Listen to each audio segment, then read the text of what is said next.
So hello guys, so ngayon ay pupunta tayo sa school dahil kapag may pangarap kailangan natin pagsikapan. So sa nakikita natin yan ang Bago Elementary School. A few moments later.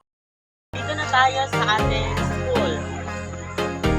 So ayan guys, so sa nakikita po natin ngayon, meron pong mga parents po dito dahil ngayong araw na ito is General PTA meeting.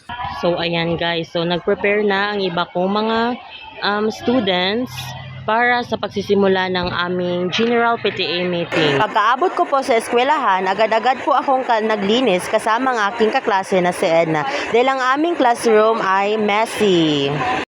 Pagkatapos po namin naglinis sa corridors kasama ang aking kaklase na si Edna, so meron po kaming ginawa. So ang ibang kaklase namin ay nag-study, ang iba naman ay wala.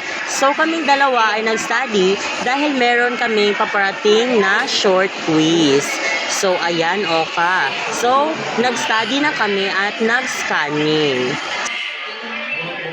So, ayan na nga guys. So, nag-meeting na sila. So, meron po akong kaklase na nag-assist sa meeting. So, that's my video for today's channel mga ka-oka. So, hello guys! So, this is Shay